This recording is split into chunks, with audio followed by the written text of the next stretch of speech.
میرا نکاح گھر والوں نے مجھ سے 2 سال چھوٹے کزن سے کر دیا۔ وہ ہمارے گھر میں ہی رہتا تھا۔ اکثر رات کو وہ میرے کمرے میں آ جاتا اور بنا رخصتی کے ہی میرے ساتھ ہم بستر کرتا تھا۔ گھر والوں کو ہم دونوں پر شک ہونے لگ گیا تھا۔ اچانک میری طبیعت خراب رہنے لگی تھی۔ جب ڈاکٹر کے پاس گئے تو سر پر آسمان ٹوٹ پڑا، کیونکہ میں حاملہ تھی اور یہ بات خاندان میں پتہ چل جاتی تو بہت بدنامی ہونی تھی۔ میرے باپ نے غصے میں آ کر میرے ساتھ میں نے اس شخص کو کتنا منع کیا تھا، جو ہم دونوں کر رہے ہیں یہ غلط ہے، مگر شاید وہ اپنی خواہشات کا غلام تھا۔ میرا رونا، اس کی منتیں کرنا کام نہیں آیا تھا۔ اس نے اپنی مرضی کی تھی اور میں بھی کتنی پاگل تھی، اپنا آپ اس کے حوالے کر بیٹھی تھی، یہ سوچے بغیر کہ نہ جانے میری آگے والی زندگی میں میرے ساتھ کیا ہوگا۔ میرے ماں باپ کو جب پتہ چلے گا تو کیا ہوگا کہ میں رخصتی سے پہلے ہی اپنے شوہر کے ساتھ۔ ابھی تھوڑی دیر پہلے ہی فیضان کا فون آیا تھا، وہ کمرے میں آنے والا ہے۔ میں کمرے کا دروازہ کھول دوں۔ ویسے تو وہ میرا شوہر تھا، میرے لیے محرم تھا، لیکن ابھی رخصتی نہیں ہوئی تھی اور یہی چیز میرے ڈر کو ہوا دے رہی تھی۔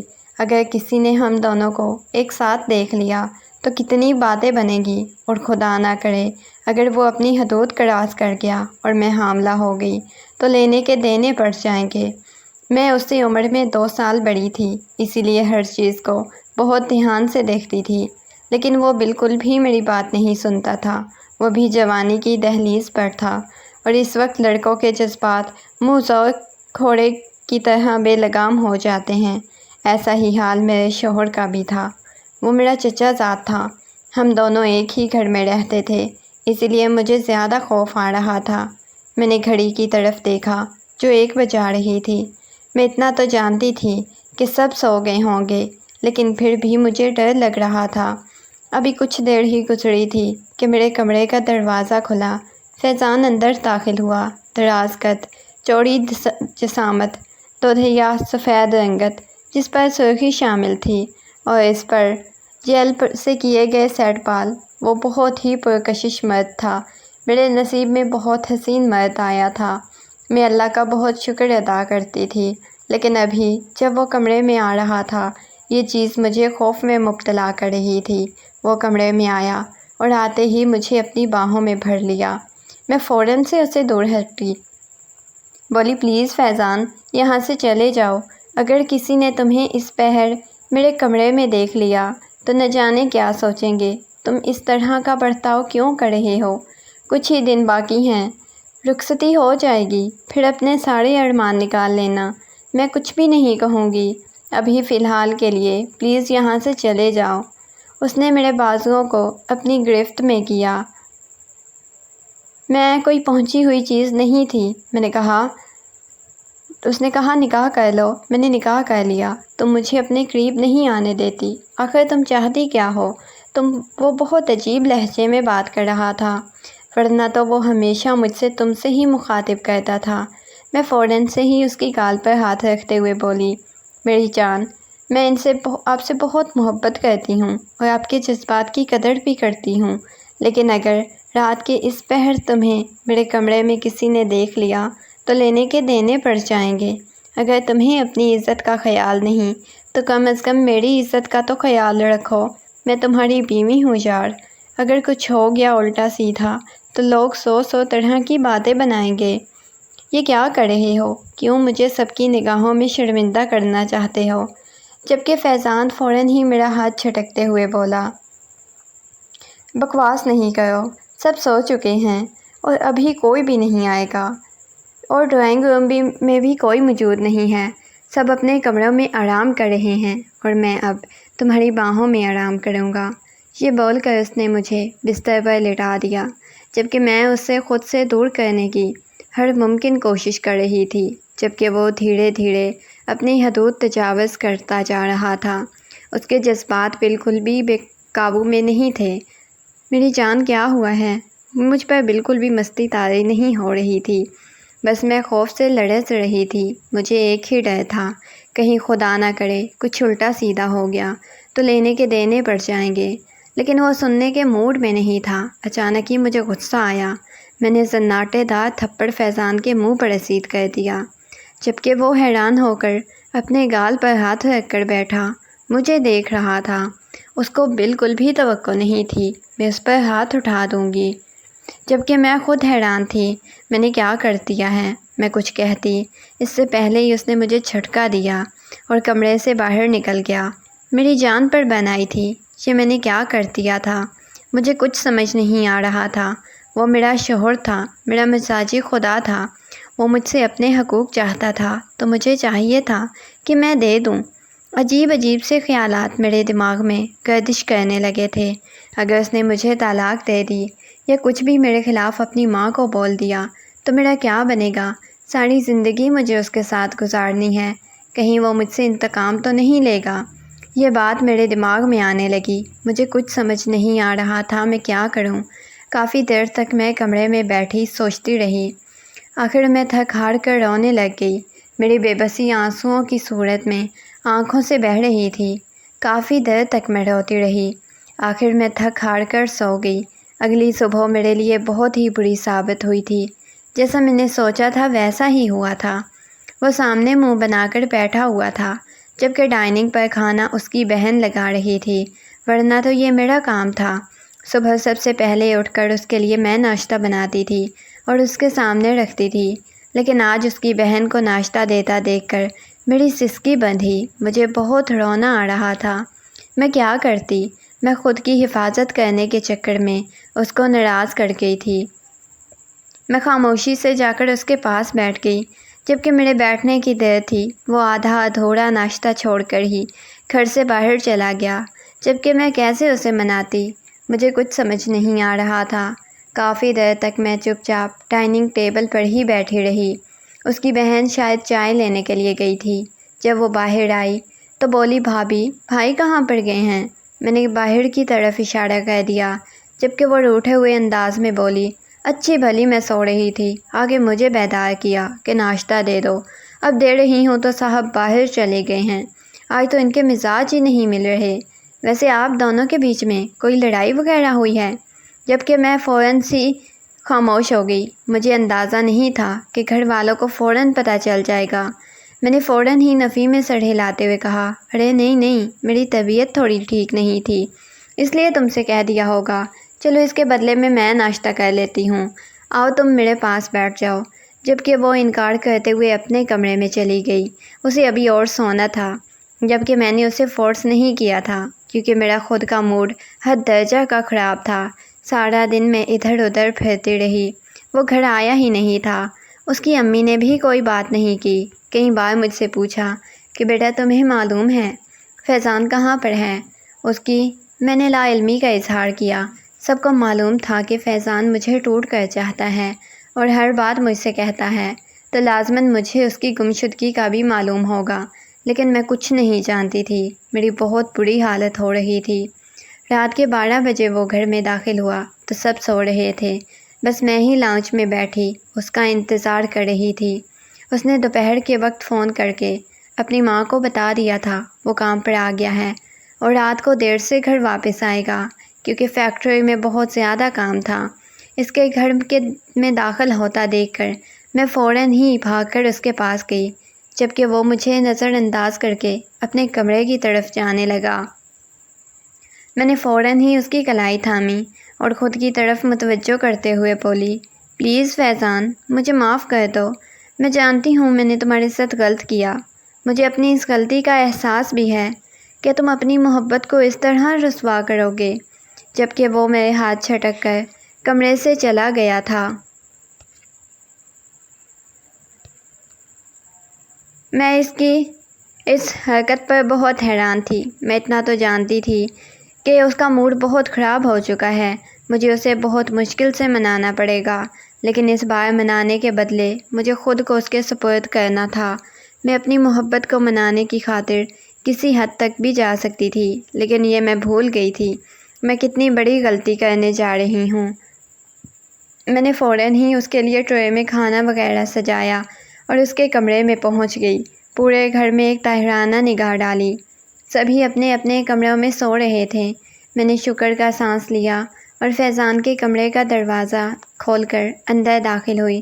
شاید وہ شاور لے رہا تھا۔ میں باہر ہی بیٹھ کر اس کا انتظار کرنے لگی۔ تھوڑی دیر بعد وہ باتھ روم سے باہر آیا۔ وہ بنا شرٹ کے باہر آیا۔ نیچے اس نے ٹاول باندھ رکھا تھا۔ اس کو دیکھ کر فوراً ہی اپنی جگہ سے اٹھ کھڑی ہو گئی، جبکہ وہ مجھے بالکل نظر انداز کیے اپنے بال بنانے لگا تھا۔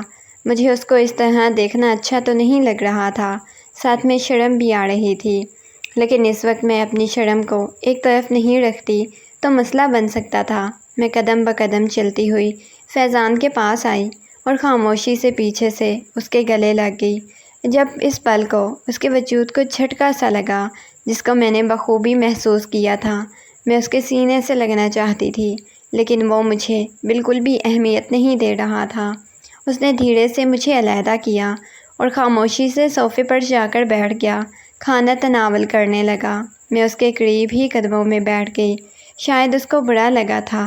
اس نے میرا ہاتھ پکڑ کر مجھے اپنے برابر بٹھا لیا اور میں خاموشی سے اس کے کندھے پر سر رکھ چکی تھی۔ میری یہ خاموشی صاف اشارہ کر رہی تھی کہ تم میرے ساتھ کچھ بھی کر سکتے ہو، میں تمہیں کچھ نہیں کہنا چاہتی۔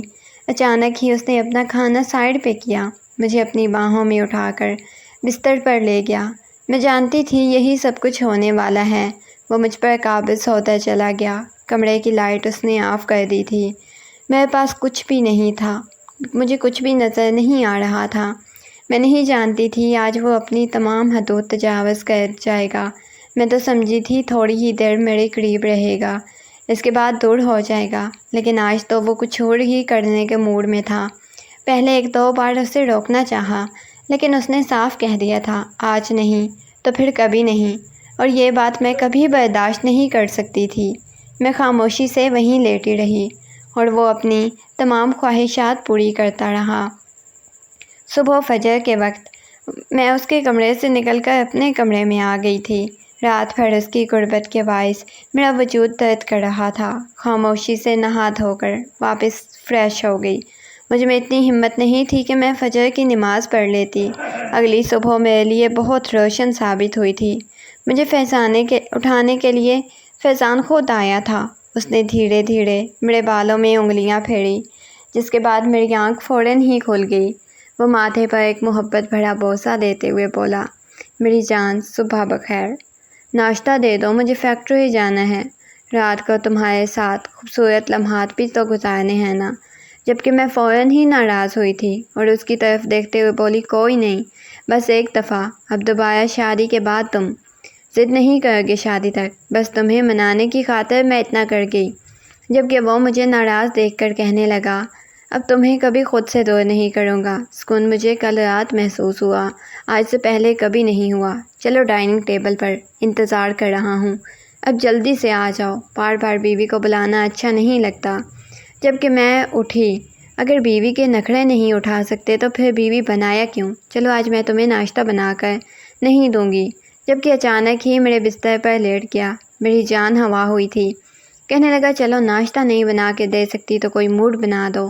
وہ دھیرے دھیرے مستی کے موڈ میں آ رہا تھا اور میری جان خشک ہوئی تھی۔ اگر اس پہر ہم دونوں کو ایسی کوئی حرکت کرتا دیکھ لیتا تو بہت غلط ہو جاتا۔ میں فوراً سے پہلے بستر سے نکل کر باتھ روم کی طرف بھاگی تھی، جبکہ میرے پیچھے تک اس کا قہقہ سنائی دیا تھا۔ شاور لیتے وقت میرے چہرے پر ایک دھیمی سی مسکراہٹ تھی، شاید میں بھی اس کے عمل سے مطمئن تھی۔ باہر آ کر اس کے لیے ناشتہ بنانے لگی۔ وہ ڈائننگ ٹیبل پر بیٹھا موبائل چلانے میں مصروف تھا۔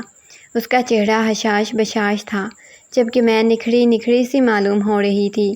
میری اماں نے میری جانب اجنبی نگاہوں سے دیکھا، کہنے لگی، کیا ہوا ہے، سب خیریت تو ہے نا؟ اتنی مسکراہٹ کیوں آ رہی ہے چہرے پر؟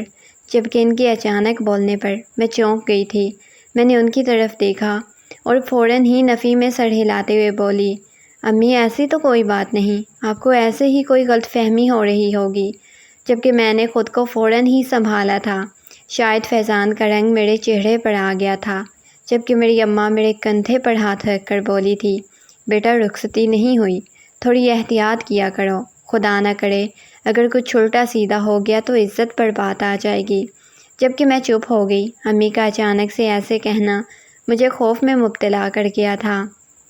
ایک دم سے ہی میرے دماغ میں عجیب عجیب وسوسے آنے لگے، کہیں انہوں نے مجھے فیضان کے ساتھ دیکھ تو نہیں لیا، لیکن فوراً ہی میں نے اپنی سوچ کو جھٹک دیا، کیونکہ جس وقت میں کمرے میں داخل ہوئی تھی اس وقت کوئی نہیں جاگ رہا تھا، خاص کر امی اور چچی تو میں خود دیکھ کے آئی تھی۔ میں نے جلدی جلدی فیضان کے لیے ناشتہ تیار کیا، اس کے پاس لے کر پہنچ گئی۔ اس نے میرے ساتھ بیٹھ کر ناشتہ تناول کیا۔ ہم دونوں کے بیچ ہلکی پھلکی نوک جھونک بھی ہوتی رہی، جس میں زیادہ تر ذکر کل رات کا تھا۔ ناشتہ کر کے وہ فیکٹری کے لیے جا چکا تھا، جبکہ میں اپنے کمرے میں چلی گئی۔ مجھے اپنی شادی کی وہ حسین یاد بن کر آنے لگی جب میری اور فیضان کی نکاح ہوا تھا۔ یہ شادی بڑوں کی پسند سے کی گئی تھی، لیکن اس میں فیضان کا بھرپور ساتھ تھا۔ وہ مجھ سے 2 سال چھوٹا تھا، میرے چچا کا بیٹا تھا۔ میں نے شادی سے فوراً اعتراض کیا تھا، جبکہ میرا ماننا تھا وہ میرا چھوٹا بھائی ہے، 2 سال چھوٹے لڑکے سے شادی نہیں کروں گی، لیکن گھر کا رشتہ تھا۔ فیضان اچھا کماتا تھا۔ میری اماں نے فوراً ہی مجھے ڈانٹا اور چچی کو رضامندی ظاہر کر دی۔ نکاح کے بعد مجھے معلوم ہوا تھا اس چیز میں فیضان کی رضامندی شامل تھی، وہ مجھے پسند کرتا تھا اور شادی کا خواہش مند تھا۔ شادی سے پہلے اس کی امی نے اسے بہت سمجھایا تھا کہ لڑکی تم سے 2 سال بڑی ہے، لیکن فیضان کو اس چیز سے کوئی فرق نہیں پڑتا تھا۔ فرق تو مجھے بھی نہیں پڑتا تھا، کیونکہ میں اس کے سامنے بالکل چھوٹی سی گڑیا لگتی تھی، اور وہ دراز چوڑی جسامت والا مرد بہت پرکشش تھا۔ اس کے سامنے تو میں خوبصورت سی گڑیا معلوم ہوتی تھی۔ اللہ تعالیٰ نے مجھے بہت ہی خوبصورتی سے بنایا تھا۔ پورے خاندان کی میں سب سے حسین لڑکی تھی، تبھی تو وہ مجھ سے 2 سال کا چھوٹا لڑکا فدا ہو گیا تھا۔ جب ہمارا نکاح ہوا، اس کے بعد ہم دونوں کے درمیان انڈرسٹینڈنگ ہوئی۔ وہ مجھے بہت ہی پسند آیا تھا۔ اس نے ہر چیز میں میرا ساتھ دیا، میرا بہت خیال کیا تھا، مجھے بہت ہی پیار دیا تھا، جس کے بعد فوراً سے ہی میں اس کی گرویدہ ہو گئی۔ لیکن کچھ روز سے اس کے جذبات میرے لیے بدلتے جا رہے تھے۔ وہ بات کرتے کرتے میرے وجود کو چھونے لگتا، مجھ سے محبت بھری باتوں کے بجائے غلط باتوں کی جانب گامزن ہوتا تھا۔ مجھے یہ سب کچھ بہت معیوب لگ رہا تھا۔ میں اس کو سمجھاتی تھی، یہ باتیں ہم نہیں کرتے، شادی کے بعد تمہارا جو دل چاہے تم کر لینا، میں کچھ نہیں کہوں گی۔ لیکن اس کو کوئی فرق ہی نہیں پڑتا تھا۔ اس کا کہنا تھا میں تمہارا محرم ہوں، اب میں تمہارے ساتھ جو بھی کروں گا اسے کوئی فرق نہیں پڑتا۔ لیکن میں اس کو بتا کر تھک گئی تھی کہ کچھ حدود ہیں جس کا خیال ہمیں کرنا پڑے گا، لیکن وہ میری سنتا ہی نہیں تھا۔ وقت کا کام ہے گزر جانا، وہ اپنی رفتار سے گزرتا جا رہا تھا۔ فیضان اس رات کے بعد 2 بار میرے قریب آیا تھا۔ ہمارے اس خلوت میں گزرے لمحات کو آج 2 مہینے ہو گئے تھے۔ میری طبیعت اچانک ہی مجھے تھوڑی ناساز معلوم ہونے لگی۔ بیٹھے بیٹھے چکر آنے لگتے، دل اچانک متلانے لگتا تھا۔ بہت زیادہ پریشان ہو گئی، یہ بات کسی کو بتا بھی نہیں سکتی تھی۔ میں نے سوچا کہ اماں کو بتا دیتی ہوں، لیکن پھر کچھ سوچ کر خاموش ہوئی، وہ الٹا مطلب نہ لے جائیں۔ ویسے بھی مجھے اپنے حالات بہتر نہیں لگ رہے تھے۔ ایک لڑکی کو معلوم ہو جاتا ہے وہ اس دورائی سے گزرنے والی ہے۔ اچانک ہی صبح کے وقت امی کے ساتھ کچن میں کھڑی ناشتہ بنا رہی تھی، تب مجھے اتنی زور کا چکر آیا، میری جان نکلنے کے در پر آ گئی اور میں حواس باختہ ہو کر کچن میں ہی گر پڑی تھی۔ میری امی، چچی سبھی پریشان ہو گئی۔ گھر میں ایک کہرام سا مچ گیا تھا۔ فیضان بھی بھاگا بھاگا کچن میں آیا، وہی مجھے اپنی باہوں میں اٹھا کر ہسپتال لے کر بھاگا تھا۔ ڈاکٹر نے جب میرا چیک اپ کیا، جو خبر فیضان اور اس کی ماں کو دی، سب کے ہوش اڑا چکی تھی۔ میں 1 ماہ کی حاملہ تھی، جبکہ یہ سن کر میرے طوطے اڑ گئے تھے۔ مجھے یقین نہیں آ رہا تھا۔ ڈاکٹر صاحبہ کیا کہہ رہی ہیں؟ دیکھو تو صحیح، فیضان اور میری چچی، جبکہ میری امی اور چچی نے یہ بات سنبھال لی تھی، انہوں نے بھی یہی کہا تھا، جی بچوں کی شادی ابھی کچھ مہینے پہلے ہوئی ہے۔ جبکہ میری ماں مجھے مسلسل گھورتی جا رہی تھی۔ راستے میں امی اور چچی کی نگاہیں مسلسل مجھے اپنے وجود کے آر پار ہوتی محسوس ہو رہی تھی، جبکہ فیضان کے چہرے پر 12 بجے ہوئے تھے۔ ہم دونوں گھر آئے تو میری اماں فوراً ہی مجھے بالوں سے پکڑ کر کمرے میں لے گئی، جبکہ فیضان اپنی ماں کو دیکھ کر گھر سے باہر چلا گیا۔ ویسے بھی لڑکوں کے لیے اتنا خاص مسئلہ نہیں ہوتا، اصل مسئلہ تو ایک لڑکی کے لیے ہوتا ہے جب وہ رخصتی سے پہلے حاملہ ہو جاتی ہے۔ کمرے میں لا کر میری ماں نے میرے چہرے پر 2 تھپڑ رسید کیے۔ اور غصے میں گڑاتے ہوئے بولی، میں نے تمہیں کہا تھا نا اس چیز کا خیال رکھنا، لیکن تمہیں سمجھ نہیں آئی۔ اب دیکھو کیا ہو گیا ہے۔ کیا جواب دوں گی میں تمہارے باپ اور چچا کو؟ تمہارے بچے رات کے اندھیرے میں یہ گل کھلاتے پھرتے ہیں۔ میری ہچکی سی بن گئی، مجھے کچھ سمجھ نہیں آ رہا تھا، میں امی کو کیا بولوں۔ وہ میری ماں تھی، وہیں سر پکڑ کر بیٹھ گئی، روتے ہوئے کہنے لگی، تم نے مجھے کہیں کا نہیں چھوڑا۔ کہنے لگی، اب تمہارے سسرال میں بھی تمہاری کوئی عزت رہ جائے گی؟ تمہاری چچی تمہیں دن رات تانے مارے گی، تم نے ان کے بیٹے کے ساتھ دوستی سے پہلے ہی مر جاؤ، اللہ کرے تم جیسی اولاد مجھے نصیب ہی نہ ہوتی۔ میری ماں مجھے بددعائیں دے کر چلی گئی، جبکہ میں اپنے کمرے میں بیٹھ کر بہت روئی تھی۔ مجھے فیضان سے بہت شکوے تھے، میں نے اسے کتنا منع کیا تھا، ابھی ہم نہیں کرتے۔ مجھے اسی چیز کا ڈر تھا، یہی چیز میرے سامنے حقیقت کا روپ دھارے موجود تھی۔ چچی اور امی نے مشترکہ فیصلہ کیا، ہم دونوں کی رخصتی کا اعلان کیا۔ بابا اور چچا اس چیز کے لیے بالکل راضی نہیں تھے۔ ان کا کہنا تھا فیضان پہلے اپنا گھر بنا لے، گاڑی لے، اس کے بعد ہی رخصتی کرائیں گے، لیکن چچی اور امی نے اپنے شوہروں کو دبے دبے لفظوں میں سمجھا دیا تھا، جبکہ میں نے فیضان سے بالکل بول چال بند کر دی تھی، اسے بات ہی نہیں کرتی تھی۔ ہماری رخصتی بہت سادگی سے کر دی گئی تھی۔ شادی والی رات اذان میرے قریب آنے لگا، میں فوراً ہی اسے دور ہٹ کر بیٹھ گئی۔ میرا دل بہت اداس ہو رہا تھا، میں اس طرح اپنے بڑوں کو ناراض کر کے رخصتی نہیں چاہتی تھی، لیکن فیضان مجھے منانے کی ہر ممکن کوشش کر رہا تھا، لیکن میں اس کو دیکھنا بھی نہیں چاہتی تھی۔ میں نے اس کو جھٹک کر کروٹ بدل کر سو گئی تو اچانک اس نے مجھے اپنی طرف کیا اور دھیرے سے اپنی پیار کی برسات میں مجھے بھگونے لگا۔ میں تب تک اس سے ناراض رہتی، اس چیز میں میری رضامندی شامل تھی۔ میں نے ایک خاموشی اختیار کر کے اپنا وجود اس کے سپرد کر دیا، جبکہ اس نے مجھے بہت محبت دی۔ کچھ مہینوں بعد اللہ نے ہمیں چاند سے بیٹے سے نوازا، لیکن آج جب اس کو دیکھتی ہوں تو میرا دل رو پڑتا ہے۔ کاش میں اپنے ماں باپ کو ناراض نہ کرتی، ان سب سے کہتی نکاح ہوتے ہی بچوں کی رخصتی کروا دینی چاہیے، ورنہ بعد کے لیے بہت سے مسائل پیدا ہو جاتے ہیں۔